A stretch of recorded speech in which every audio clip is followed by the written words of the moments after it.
Thank you, Rachel, and welcome to everyone to ITS America's second webinar in our Transportation Electrification series.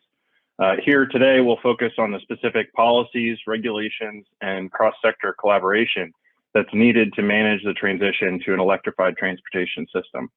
If you're not familiar with ITS America, we're an association of public and private organizations that are focused on advancing the research and deployment of intelligent transportation technologies to save lives, improve mobility, promote sustainability, increase equity, and enhance efficiency and productivity. ITS America represents stakeholders across the transportation industry, including state, county, and city departments of transportation, metropolitan planning organizations, automotive manufacturers and suppliers, technology companies, engineering firms, and research universities. We believe transportation electrification is important. The transportation system accounts for a significant portion of our nation's greenhouse gas emissions, and we believe that electrification provides a significant opportunity to increase the sustainability of the transportation system while reducing those greenhouse gas emissions and other pollutants. We're also seeing increased electrification commitments from automotive OEMs, states, cities, as well as the federal government. Clearly, there's momentum right now to electrify the transportation system, including significant related investments under the Bipartisan Infrastructure Law, or the Infrastructure Investment and Jobs Act. The first webinar in our electrification series reviewed the basics of transportation electrification. It included a discussion of electric vehicles, EV charging infrastructure, and the overall transition to an electrified transportation system. That webinar is available on our website at www.itsa.org, and this one will also be posted on our website once the recording is finalized. This webinar will include a deeper dive into the policies and regulations that either accelerate or stifle transportation electrification. Today, we're going to hear from a nonprofit, a utility, a state DOT, and an innovative company that are all working on transportation electrification issues. We will explore both the challenges that various regulations and policies impose, as well as the opportunities that exist for a transition to electrification, while also discussing the need for greater collaboration between stakeholders in both the energy and transportation industries. So what are the outcomes we're hoping to achieve today? First, we're seeking to provide a better understanding of the current regulatory and policy landscape. Second, we hope to increase awareness of the complexities of transportation electrification in regards to both the energy and transportation sectors. And third, we want to provide insight into how transportation and energy leaders can better collaborate to promote innovation as well as regulation and policy that will allow for a successful transition to an electrified transportation system. We'll begin today by hearing from each of our four panelists. That will be followed up by a discussion on some specific topics among the panelists. And then we will reserve some time at the end of the webinar for questions from the audience. So as Rachel mentioned, if you have questions during the webinar, please use the Q&A function at the bottom of your screen, and we will try to address those after the presentation. Our panelists today include Ali Kelly, the Executive Director of the RAY, James Campbell, Innovation and Sustainability Policy Director for Rocky Mountain Power, Carol DeLyon, Deputy Director, the Office of Transportation Mobility and Operations at the Maryland Department of Transportation State Highway Administration, as well as Steve Latender, Director of Regulatory and Government Affairs for the East Region for Nuvei. We're going to start with Ali Kelly. Ali is the Executive Director of the RAY. In that role, she leads the nonprofit organization that has built the nation's only publicly accessible living laboratory for transportation innovation. The RAY developed an 18-mile stretch of interstate in Georgia where they're using renewable materials, building clean energy for clean transport, testing road connectivity, improved lighting and signage, and collecting traffic, weather, and collision data to make the roads of the future. In 3 years, Ali has helped the organization to implement and build almost a dozen groundbreaking world-leading technology demonstrations, including the first solar road in the United States and the world's first public demonstration of a drive-through tire safety station. I think she has some more recent developments that she can talk about as well. With that, I will turn it over to Ali to kick us off. Thank you so much, Tim, and thank you to ITS America for including the RAY in this webinar. My name is Ali. I'm super excited to be a part of this discussion and also to share with you some of the work that we do at the RAY, both in projects as well as in policy. First things first, the RAY believes that technologies already exist for highway and interstate transportation to be net zero. We define net zero first and foremost as 0 deaths on the transportation system and also 0 carbon and 0 waste. And in fact, transportation electrification has been a priority for the Ray since our very beginnings, which go back to 2015. Our first project in August of that year was a solar-powered EV charging station. Now remember, this was about 6 or 7 years ago, so we started small, but at a rest area on Interstate 85, where the Ray Highway is located. In August of 2015, we installed a small solar array, 12 solar panels, supporting a 50 kW charging station. And I'll also let you know that that charging station then and still today is offered free of charge to the traveling public. And that's part of the policy issues that we still face in the United States as we see electrification ramping up. We at the Ray believe that there's limited time for transportation carbon to be addressed, and in addressing transportation carbon for the United States to lead in the world in providing solutions that will address the climate crisis. And so without further ado, let me please also talk about some of the policy work that we do to help support projects. I'm going to start with the challenges, and then I'm going to end with some opportunities. In terms of policy challenges that we at the Ray see as important and work with partners to try to address, first and foremost, there are a patchwork of state policies that have been arrived at between state legislative activity as well as Public Service Commission or Public Utilities Commission activity. And a lot of these policies are, well, they're probably well past their shelf life, if I can put it that way. A lot of these policies help to support infrastructure for EV charging before there were many vehicles in production, and certainly before there were many vehicles on the roadway. And so there are a lot of subsidization policies that are relics, if I can say that, in today's times and during this decade as we're seeing electrification accelerate and scale. But these were necessary policies 15 years ago when the EV charging infrastructure was sparse. This was new technology. It was still being innovated into higher capacities of charging, and there were very few vehicles offered for sale, and there were very few vehicles driven on the roadways. So what are some of these policies that date back 10 or 15 years but are still with us today? Number one, in regulated states and the energy markets, a lot of the utilities are still relying on shared cost policies. So rate basing the capital expenditures related to EV charging infrastructure.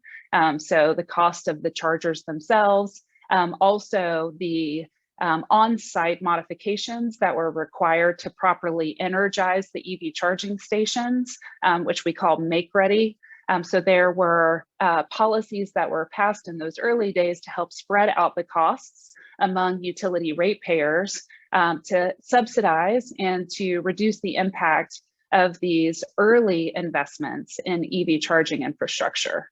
At this point in the acceleration of the purchase of EVs and the acceleration of the manufacturing and the diversification of EV models offered, those types of supports for utilities offered through legislative and or regulatory frameworks are probably past their prime and not really supportive of a free market and making sure that both the private sector and the public sector, and even those that are quasi-public, have the ability to be a part of supplying the infrastructure for the United States as we accelerate in electrification. And I want to say that one more time to make sure that everyone is clear. At the Ray, we believe that this moment in accelerating electrification of transportation requires all hands on deck. Everybody, private, public, nonprofit, and quasi-public, everybody needs to be involved in this transition and the infrastructure that will support it. Moreover, we believe that there's enough pie on the table for everyone to have a slice. And so we believe that it's important that policies are supporting competition, supporting participation in the market and in the infrastructure that we need to build quickly, and supporting equitable access to infrastructure and to the vehicles. And so what we are trying to do at the Ray is to bring a perspective on some of these policies that don't actually support access in the open market, but actually function to kick people away from the table, even though we need all hands on deck. Again, I will repeat, we believe there's enough pie for everyone to have a slice, and we need everybody at the table working to supply the infrastructure for the transportation electrification transformation that we're going through. I would say that rate basing is one of those policies that needs to be looked at on a state-by-state basis. Also, in a state like Georgia, you will find that utilities are allowed to price EV charging by energy, by the kilowatt hour. But if you are not a utility, you are not allowed to price and charge for EV charging by energy. You're only allowed to do that by time. And I won't spend a lot of time on this topic, but you can see just at first blush that this is anti-competitive, and it's also a very awkward system for pricing EV charging. All of us know that when a vehicle presents itself to the charger, that the charging station is delivering capacities well higher in the first 5 or 10 minutes than it is in the last 5 or 10 minutes. And so pricing each minute equally is awkward. And we need to be able to offer public and private sector partners the ability to charge for EV charging and to price that charging in terms of energy and not in terms of time. So that would be number 2. Number 3, which is not state by state, but really a congressional policy change that we need, is to address the US Code Section 23111, which is a code section that dates all the way back to the paving of the Eisenhower interstate system. At that time, the public investment in the interstate system, excuse me, was translated in Congress as meaning that private sector companies should not be allowed to profit privately off of the public investment. And so private investment was pushed to the exits from the interstate system, excuse me, and all the right-of-way involved in the interstate system was cut off from commercial activity, including the roadsides and the travel lane itself, and all the facilities like rest areas and truck parking. Clearly, this is a policy that we need to modernize and that we need to address, particularly as we consider the metrics that the administration has set for EV charging every 50 miles for ports and charging capacities up to 150 kW. In rural areas of this country, we will likely not be able to find the public-private partnerships for state DOTs to work with in order to meet those metrics. And the public's land at rest areas and truck parking can address those gaps and assure safe operation of electric vehicles across the country on the interstate system. Thank you, Tim.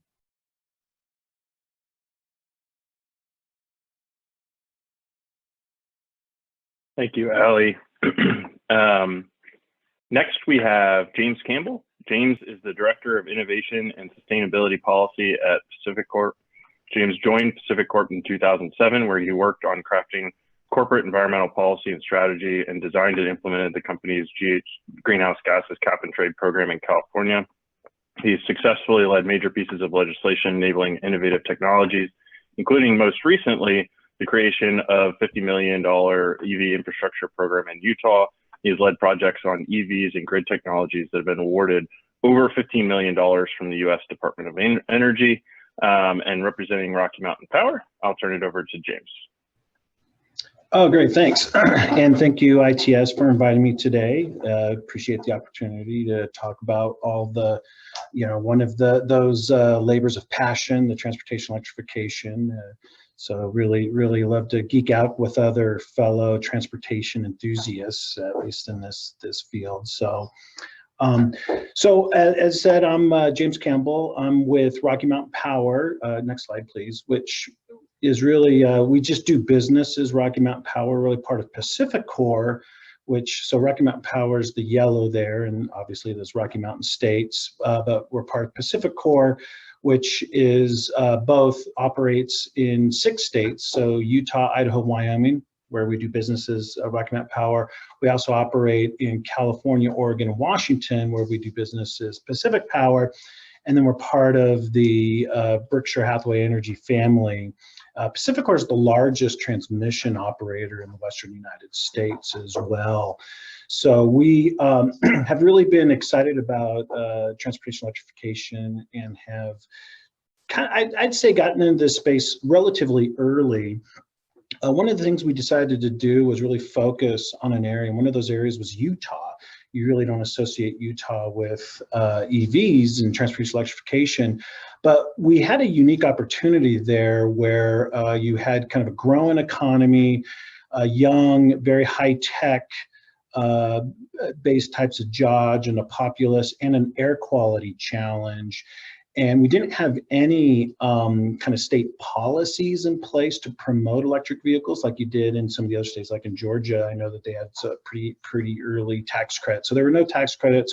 We weren't part of a ZEV state or zero emission vehicle state, but rather we knew that there was kind of this latent desire within the population. So really the utility went out pretty early, and we worked with our state legislators to create really some infrastructure programs. So we, as a policy, instead of incentivizing either through tax credits, like state tax credits, or requiring doing direct regulation like in ZEV, what we did was had the utility go out and implement and build some infrastructure. Next slide. And one of the things that we did when we went early was in 2017, we launched this program. We partnered with the Department of Energy, and we did this, what we call the West Smart EV project, where we looked at how could we increase, using Utah as kind of that foundation, but can we increase EV adoption across the Intermountain West? Because if you'd actually looked before, there was kind of the donut hole of infrastructure in EVs. You had a lot in the coast, started having some in Colorado, and then again kind of on the East Coast and the West Coast, but Utah was kind of a donut hole, and also it interfered with transcontinental traffic. You're right, you couldn't get from one end to the other. So we launched this program to really expand EV adoption in that Intermountain West, where we focused on, can we put in some chargers on highways, did a workplace charging, did some smart mobility electric buses to help kind of increase awareness, did some programs with TNC operators, and did a lot of data analysis. And so really this project ended, so it started in 2017, it ended in 2020, and we went from about 2,000 vehicles, which was roughly about 0.02% or 0.2% EV adoption, up to 15,000 vehicles, or about 3%. So it was a pretty significant growth, what we found doing these types of programs. So then we wanted to look at, okay, we went from, less than 1% up to 3%, so which is pretty substantial growth. But what are the programs and policies needed to get from 3% to at scale up to that 30%? So next slide. So what we did is we partnered again with the Department of Energy, did another project, kind of this phase 2, and tried to take a more holistic approach at how do we really put in for its scale. And so we kind of focused on these 5 core areas, and then we created a series of 12 kind of sub-projects. So these 5 core areas that we focused on was destination highways. Before we looked at kind of these interstate corridors, but now it's like, well, where actually people want to go, not just the general traffic, general interstate, but where are actually people wanting to go. So we wanted to look at national parks and recreation areas. We wanted to make sure we didn't leave communities behind, so we wanted to focus on underserved regions as well, really expand some of the urban mobility. The differences between the rural and urban's a little different, but there's some also other opportunities in urban. We also didn't want to ignore freight and port electrification as well, because you can't look at these in isolation of each other. So we wanted to incorporate that, and then expanding partnerships with communities and workplaces as well.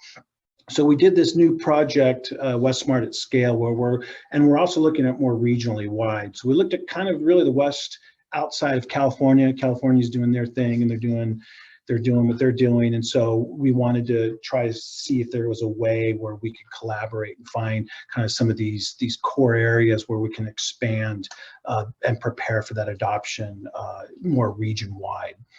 Next slide.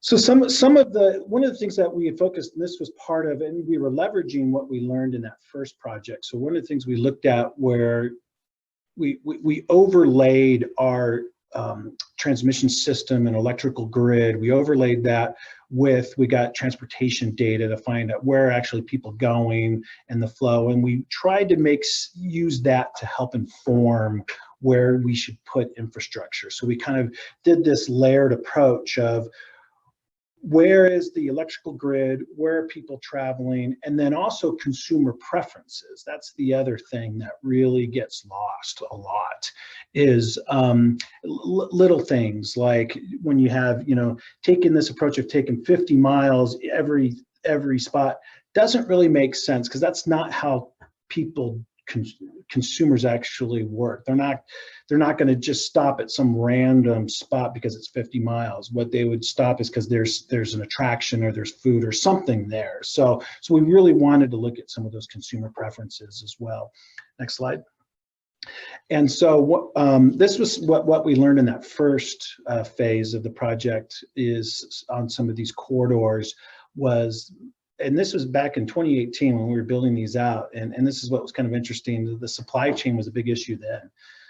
And really a lot of the challenges, and I also talk about support chain as well, not just the supply chain, but the support chain, which is part of that, with your finding the workers, the right electricians and contractors to be able to put those in.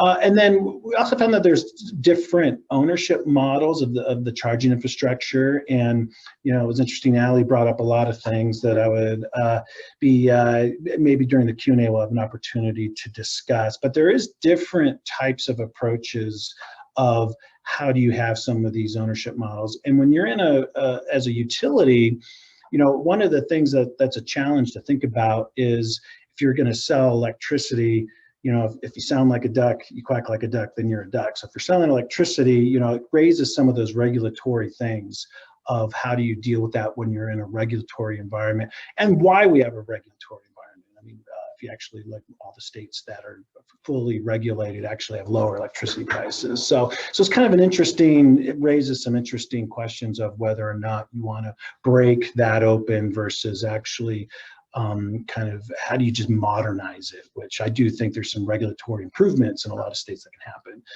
But anyway, what we found was there's different ownership models, and it really, what we found was commitment mattered. If you were, it was one thing when you just had this, put a charger out there and you got some grant, it was free. You were less committed to it than if it was kind of either part of your core business or you made those investments yourself. So I would say that was another big issue. And the other thing is, we hear this a lot about demand charges, and I think most people don't understand what a demand charge is and why they're there. Because electricity, if you think about it, is like as commodities, right? You can't just, like with oil or gas, you can store these commodities. And so you can't just, right now, there's not a viable large scale storage for electricity. So usually you generate electricity and that gets used. So when you have demand charges are in place, and really only become an issue when you have low utilization. And so if you come in and you use a certain amount of electricity all at once, but then it's off, you still, on the back end, you have to be able to supply all of that, and you have to have it at a moment's notice. So there's costs associated with all that. So demand charges reflect all of those costs, those kind of upstream costs. So it becomes an interesting question of who should pay for that. Do you socialize it? Do you let the user pay for it? And I think there's going to still be an ongoing debate and question about that. But anyway, demand charges are really only an issue when you have low utilization. So what we've tried to focus on is how can you actually increase that utilization of that infrastructure and that equipment. Next slide. And so here's another slide of our new project, again, kind of going back to looking at some of those destinations. We worked with NREL, and we really mapped out where we should put infrastructure across that whole kind of Western United States, and where that would make the most sense. Next slide. And then, yeah, so one of the things we learned, and this is what I wanted to kind of get about that whole issue of utilization. So when we did in 2017, 2018, our first project, we installed and we partnered with the community to put some electric buses in. This is that image right there is a picture of Park City, Utah, where we put some of the first electric buses. Actually, it's the most traveled electric bus in the country, that route in Park City, Utah. And so when we put those buses in, we also wanted to put some DC fast chargers for just passenger vehicles as well. And actually, we wanted to put a program in for, we did a project with TNC and Lyft and Uber drivers. So we wanted to get accesses, because that was the biggest route that Uber and Lyft drivers would take. They'd go from the airport, Salt Lake City, go up to Park City, which is a ski town. And this was the perfect spot right there. So we wanted to collaborate and use some of that same infrastructure. So we actually used the transformer for the electric bus for these chargers, and it really lowered the cost. And then we put in some electric bikes at the same location as well, because as part of like a park and ride, where you could park, or you could get on the electric bus, or you could get an electric bike. And so what we found was this kind of multimodal solutions were really successful. And we really saw that that was going to be the best way to move forward as really how to utilize infrastructure. So next slide. So that really, as the issue that kind of really came to for us, as we started seeing as we're rolling out now at scale and these bigger, that this model, you see the image on the left is kind of that traditional, I'll call it gas station model, put in these fast chargers, boom, boom, boom, you stack them all, you come in, it's just like the regular gas station. And I just don't think that's the right way. I think we're going to do that as a transition, as we're getting to this initial adoption at scale. But I would challenge people to start thinking about this differently, that's really not the solution, that we have the technology that really with EVs, it makes sense to do it a little differently. And so, and because it also creates this whole issue, the demand charge problem that I was talking about earlier, where you have low utilization, where if you have this row of fast chargers, you come up, you charge it all at once, all at the same time, you create this big spike in this demand, and then it doesn't get used throughout the day.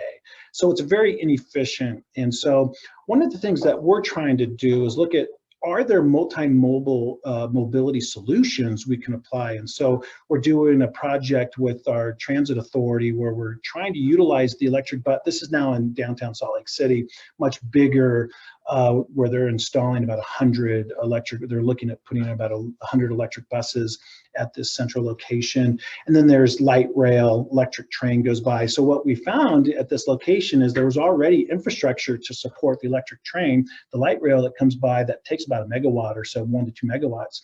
So what we found was, well, we already have some infrastructure there. You get the spike pushing the train. Well, maybe we can charge buses in between the spikes. And then maybe when that's open up, you can open up passenger charging for Ubers and Lyfts. And so what you do is you increase this utilization. So you're not stacking the loads, but rather you're filling it in. And so it lowers the overall impact on the system and actually can lower the cost. So that's what we're trying to do, is trying to find these solutions that can really kind of, in essence, you're basically sharing the demand charges across multiple users. So that's really what we kind of see as really as the best approach and solution. Next slide. And then another thing I did want to bring up as well, especially when we can't not address equity and how do we promote electric transportation for underserved communities. So one of the projects we did with this group called the Give Group is look at putting an electric car share at an affordable housing complex that they had. And so we've developed quite a bit of interesting experience with that. And so next slide.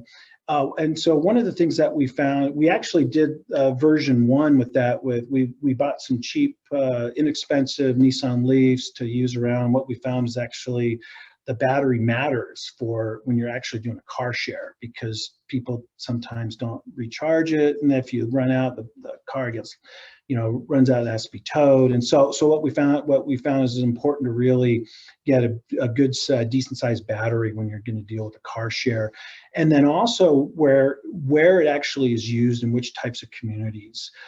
Where we actually, ironically, we found a lot of the really good successes in some refugee communities because they actually don't own a car, so it actually makes sense. It gets harder to use the car share when it's just a convenience thing for families that already have a car. And then we also learned about what we wanted to do was at this location where we're putting in a car share, expand it with some fast charging, and we're now working to allow TNC or Uber and Lyft drivers use these vehicles as part of the car share. So as a way they could actually get some additional revenue, but also you increase the utilization of the vehicles as well. So this was this is a pretty exciting program that I'm really excited about. Next slide. So really what we've kind of learned is, I'd say we want to think of the consumer, that you got to make sure the end user's happy. You got to also take this really integrated approach. Don't think of these individual vehicles as and uses as isolated. You want to approach it together. And if you make it, other things we found is if you actually make infrastructure investments in underserved communities, that actually can drive adoption. That we did find that. Another important thing is coordinate with your utility early. We had some customers who had this grand plan. They wanted to put some fast chargers, and they went really down the path, and then they reached out to us to realize there was only single phase power out there, and so they had lost a lot of time. So by actually engaging early can really make a difference. The other thing I want to say is anticipate technology changes. That first thing we did in 2017, those first wave, most of those chargers we installed in 2017 are already outdated and they're getting ripped out. So that's going to happen. Is the technology, the chargers are going to change. Be flexible with that. Recognize that it's going to change, but think about the infrastructure, the kind of the back-end infrastructure, that's going to actually last for 40 years. So that's going to be there. So when you're making these investments, these decisions, take that approach. Just think about that this infrastructure is going to last. So that's it. Thanks, James. It's really important, I think, to get the utility perspective, and I really appreciate you coming on and joining us today. With that, we will change over to Carol DeLion. She is one of 3 deputy directors in the Office of Transportation, Mobility, and Operations at the Maryland Department of Transportation State Highway Administration. Carol's a graduate from the University of Maryland, College Park, where she completed both her bachelor's and master's in civil engineering, and she has 10 years of experience in transportation systems analysis, strategic planning, and emerging technologies. And Carol, I'll hand it over to you. Thank you, Tim, and thank you, ITS America, for having me. So giving you a little bit of a curveball here, I'm coming in from the operations perspective, and I do want to put a disclaimer out there that I'm sort of the pass-through today for conversations about a very large program that I personally had nothing to do with. So for those who are interested in Maryland, I'll just let you know that our Deputy Secretary of Transportation, Earl Lewis, is the one who sort of is the face of EV for our program here in the state, as well as others at the Public Service Commission, et cetera. But I'm hoping I can give you a little bit of a perspective at when these technologies are implemented on our roadway. So I was charged with implementing the installation of EV charging stations on the state highway right of way. And we're learning, and there are barriers and there are things that we need to do to improve ourselves to make this a ubiquitous use across the state and then across the nation. So Maryland does have a very robust EV program. In fact, we started a long time ago, over a decade ago, as a multidisciplinary mindset. So there is a Public Service Commission, there's a Maryland Energy Administration, Maryland Department of the Environment. These are all legislatively mandated to work together. So there was sort of this initial, you must do this, but over time, this group became a coalition that worked very well together. And this cross collaboration is probably why I would say today, Maryland is very advanced in where we are with EV charging stations, where we have alternative fuel corridors, the resources available to share with stakeholders so that they are aware of what we can do and versus what we cannot do, and how to move forward in terms of a venue to talk. And one of my points will continue to be that collaboration will get us much further than each of us moving independently to each other. And you've seen that today as we're talking, and even demonstrated as a panel, that we need to have, as Ali said, all hands on deck talking to each other and understanding each other's capabilities. So we have a public service commission, and I want to highlight this because it was the primary sort of process by which things were implemented, and that has helped tremendously to help regulate things like the utility rates that are allowed, how the process is implemented, and having those "you must do this by this time" began the process and made us succeed over time. And it's almost hard for me to say that it's just a program in Maryland, because everybody is engaged in this, and from the local jurisdictions to, say, even a gas station, all these stakeholders are able to talk to each other. And so just so you know, today, some here quick facts for Maryland: we have over 47,000 registered EVs, and here's sort of the fun part. In 2012, that was maybe 600 vehicles approximately, and today we've grown to way more than that. We're over 47,000. So there's a lot of those EVs today compared to just almost 10 years ago. And until the NEVI and the new administration goals came in, we saw a clear increase, and the NEVI and the Biden administration came in, and suddenly the scale went way faster. So we are seeing a huge acceleration in the registration of EVs in our state. We have also over 1,100 stations with a total of over 3,200 outlets. And the point here also to note is about 80% of those are level 2. And there's only about 20% that are DC fast charge. But we do know that there are different ways of providing the energy to our customers. And so we recognize that, sort of what was just said earlier, it may not be just the EV charging stations that are important, and there are other strategies that we may need to push as funding is available, but also as standards and procedures are implemented. So there's a website, there's a lot of resources, and I'll put a few maybe later on for folks on the call to see those. But we did also include incentives to the public, and we'll note that incentives were a huge part in seeing that increase of EV registrations in our state. So some people think, just putting the EV charging station might help. No, a lot of those incentives to just buy the vehicles, but also to install the chargers in your home, have helped to accelerate the adoption of EVs in our state.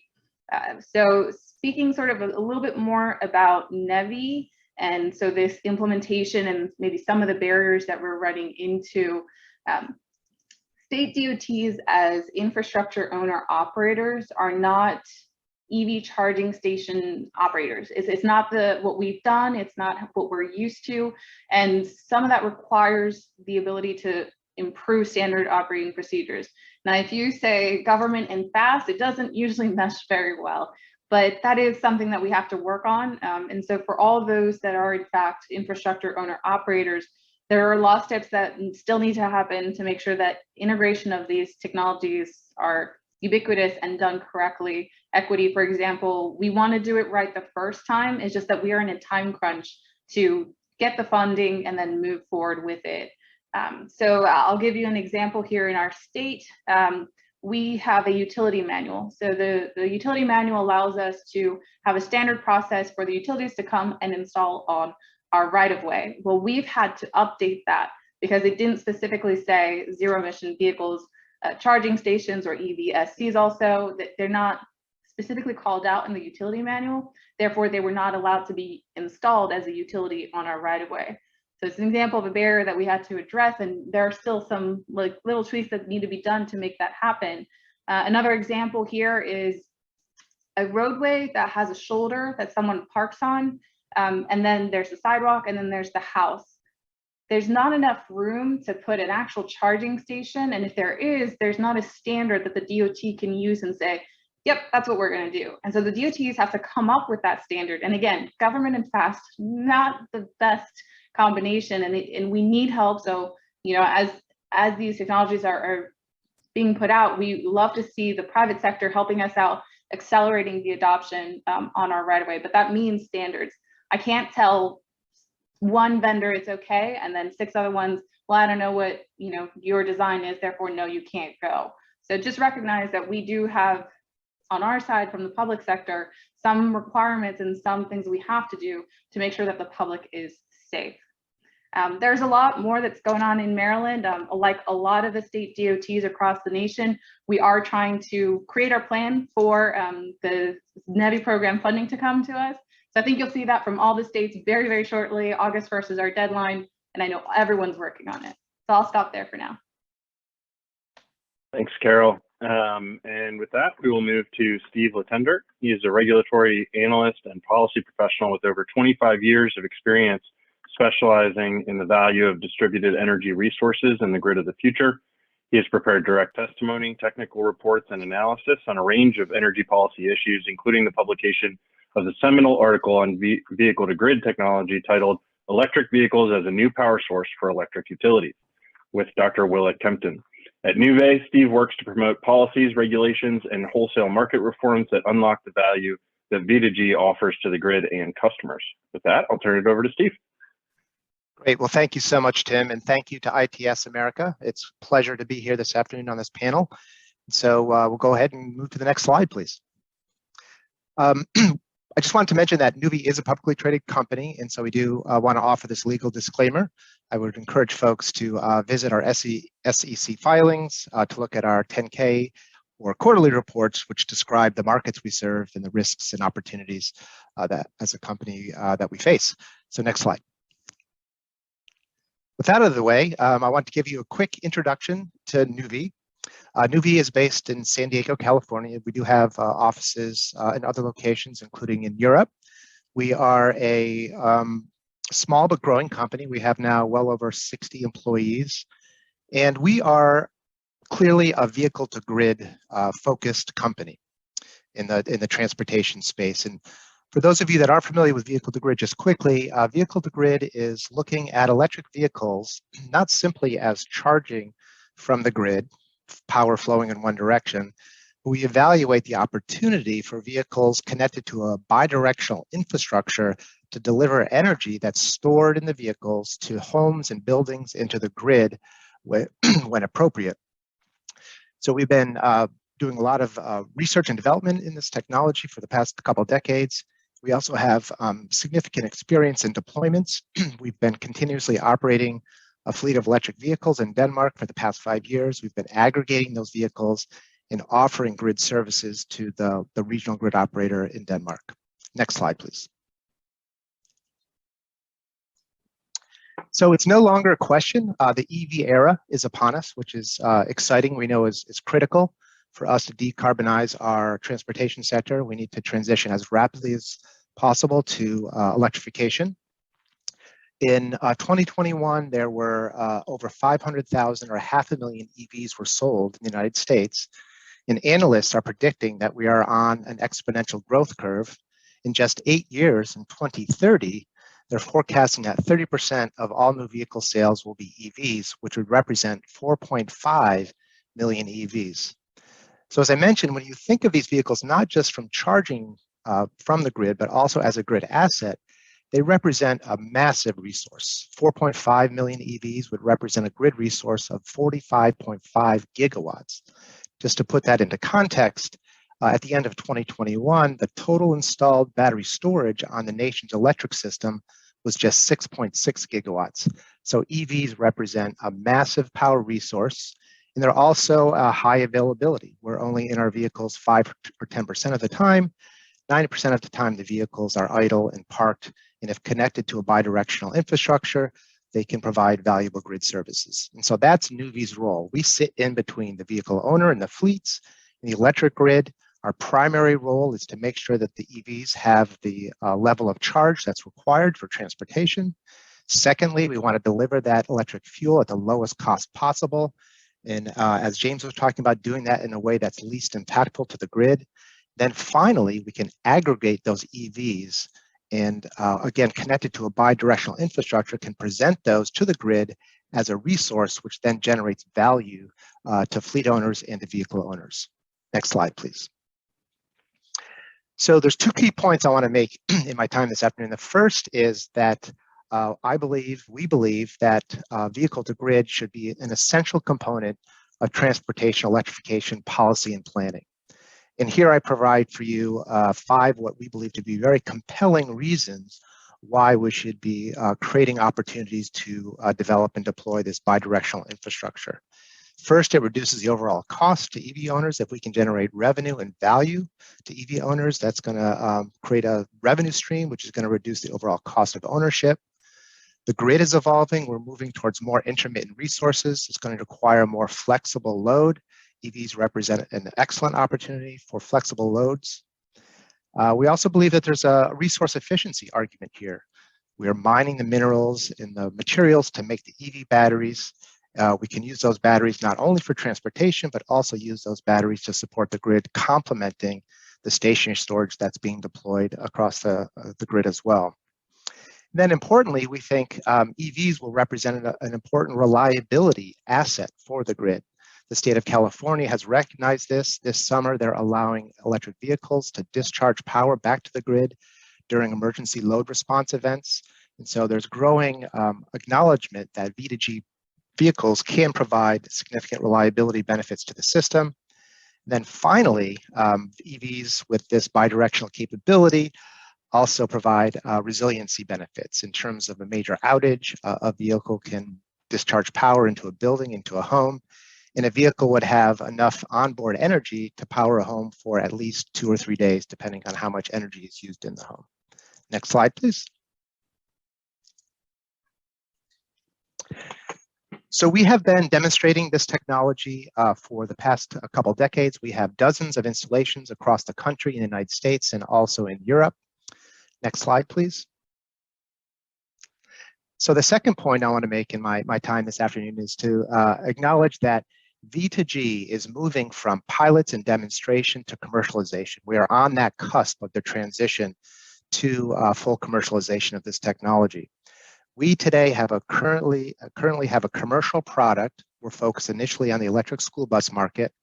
We have a bidirectional 60 kW DC fast charger, which has been certified, and we've interconnected this device in a number of utility service territories. And we've been working with a number of OEMs, including Bluebird and Lion Electric. Bluebird school buses off the line, their electric school buses come V2G capable. And with the Lion Electric school bus, they have an upgrade where you can upgrade the bus to be V2G capable. So today we have a product that we can offer to school districts that are looking to electrify their fleets, providing an additional function, additional value through this V2G bidirectional capability. We also have a finance company, Levo Mobility, which provides a turnkey solution, which includes infrastructure planning and design, installation, and financing for the bus and the charging infrastructure. So I just wanted to note that we have certified products that have been approved for interconnection, and we are deploying these systems today. So V2G isn't a future opportunity, it's available today, and we're excited to be part of that innovation. Next slide, please. So just again, we're here talking about policies and priorities. So this integration of the transportation sector and the electric sector creates a huge challenge and huge opportunity. And there's a significant role, as some of our presenters have mentioned earlier, for the need for effective policies and regulation to make sure that we do this right. And so I've listed here for you a number of policy priorities that we have as a company. The first is to create incentives for the deployment of V2G systems with bidirectional capability. There needs to be mechanisms, payments for the value that V2G provides to the grid and to homeowners. And so that's important that there are ways that we can monetize that value and deliver that value to EV owners and fleet owners. We need to streamline the interconnection process. This is a challenge for many distributed energy resources. We believe to fully understand the opportunity and the value that it brings, that we need to begin to use planning and development tools with utility industry that factors in V2G. We also see the importance of future-proofing the infrastructure to support bidirectional capabilities. As has been mentioned, billions of dollars will be spent in the coming years on the infrastructure, and it's critical that we future-proof that and allow the opportunity to take advantage of the value that V2G brings to both transportation and to the electric sector. And then finally, this is an opportunity for the transportation and the electric sector to get together to expedite the development of standards and specifications so that we can scale this technology and again, generate those values, those benefits that I described earlier in my presentation. So with that, we can go to the conclusion slide and I'll turn it back over to Tim, and I look forward to the conversation with the audience. Thank you so much. Thanks, Steve. And we do have a few minutes here for questions and discussion.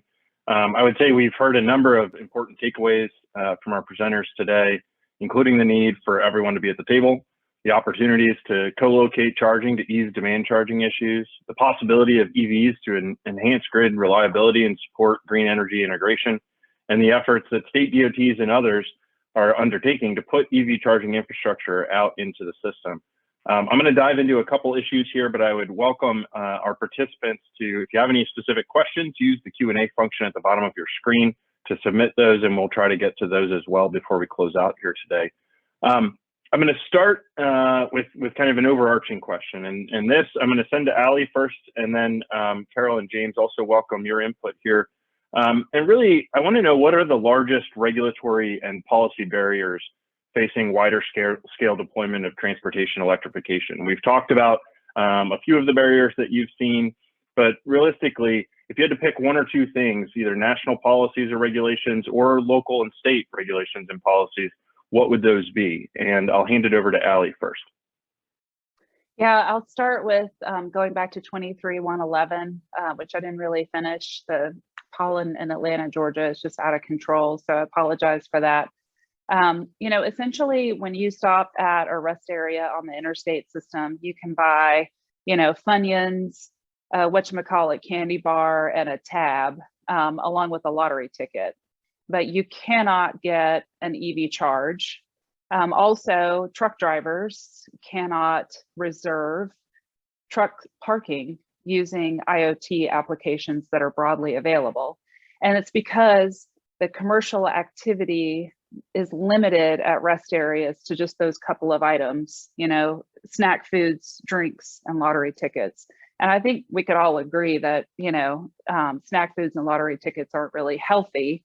But certainly when you need to charge your car on a long road trip on the interstate system, especially in a remote area, EV charging is safety infrastructure. And so we've got to figure out, I'll use modernize and occasionally overhaul policies and legislation that are just not relevant anymore. And they're certainly not relevant for where we're going. And this would be one of them, for state DOTs to be able to work with the private sector to offer zero carbon refueling at rest areas and truck parking. And of course, that infrastructure is offered by the private sector as a commercial activity. You're not going to find a reliable private sector partner who's going to offer this for free. The other side of the coin, which may be the case in Maryland, it's certainly the case in Georgia. Georgia DOT has a gratuities prohibition at the state level. So you're damned if you do and damned if you don't. The federal code won't let you commercialize EV charging with a private sector partner, and state law won't let you give it away for free. So, I mean, clearly we've got a rat's nest of policies that needs to be worked out.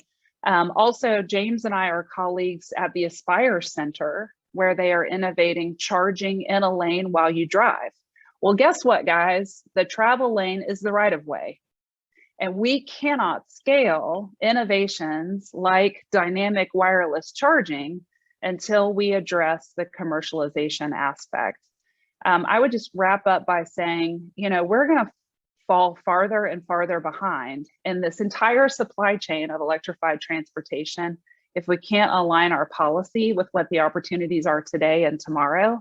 And some of the opportunities that we're working on at the Ray is, you know, the idea of developing solar assets on the right of way, you know, 4 megawatts, 5 megawatts at the exits, at these diamond interchanges, using the public's forgotten land to stand up distributed generation solar, using battery storage.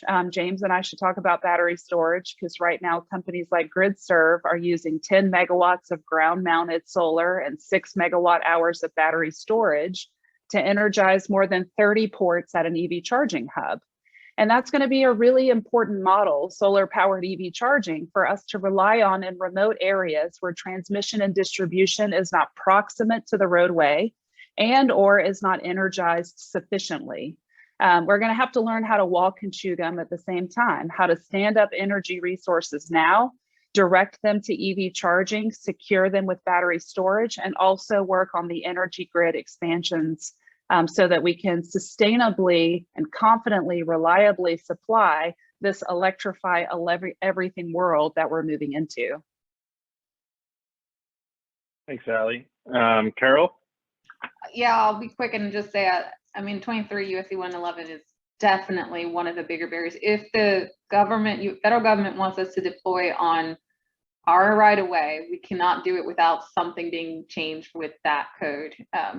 There's, deploying across non-right of way, but then that gets messy. And then the only other one I'll raise for consideration are the differences between a solar versus any other energy generation, and then charging stations, and how a utility might be able to do the charging station, but somebody else might do the solar. And then there's sort of this competition and or disagreement between the two. And so then the DOT is not able to put solar to help power the charging station because of that disagreement or some, political kind of stance there. So there's some barriers that still need to be addressed if we really want to mass scale. Thanks, Carol. James, anything from the federal or state perspective? Well, I mean, just to kind of respond to Carol's comment about, one of the challenges for the utility is, right, it's utilities regulate at the state level. And so there's, and it's different dynamics by different states, because obviously California is partially deregulated, Texas is partially deregulated. So you have different dynamics. We operate in fully regulated states. And there's a part of that, there's a compact. There's a contract with the state, where is you have the obligation to serve, and then you have the right to serve. And so with that, which means anybody who comes in and needs power, we have the obligation, we have to provide that power to them. And with that obligation, we have the right, which means we're the ones who then will provide that power. So that way you don't come in and cherry pick the profitable ones, and you spread the costs, and that you spread the costs around. That way it keeps all the costs down, and how we get profit, or how we make money. How utilities, I don't know if most people realize this, the utilities don't make money by selling electricity. Utilities make money by investing in capital, investing in equipment. And so, but then they get the return by selling electricity. So so at least from a policy issue, I would say from the utility perspective, I think we need to, at the state level, start evaluating that construct of how the utilities make a return and make money off that, and think of that more of these kind of incentive based, you achieve certain things versus you invest X amount and then you get X amount, Y amount. Because the traditional way means we make money by building power plants and big transmission lines. Those are billion-dollar investments, and then you recoup those costs over 40 years. And so we're in a different dynamic. So I think from a policy, at least from the utility, I think we'll have to adapt some of that to address the dynamics that are arising from transportation electrification. Thanks, James. And unfortunately, we're at 3 o'clock, so we're at our end time. So I am going to have to close this out here. I think there's certainly a lot to talk about. I appreciate all of our presenters for coming on today. I think that this is a conversation that needs to continue, and certainly one that at ITS America we will continue. Thank you also for all the participants for joining us today. This is our second webinar in a multi-part series. There will be a third webinar coming up, and likely more after that, as we continue to advance this conversation around transportation electrification. So please be on the lookout on our website. We will provide more details as those are available. With that, I'd like to wish everyone a great day, and we hope to see you again next time. Thank you.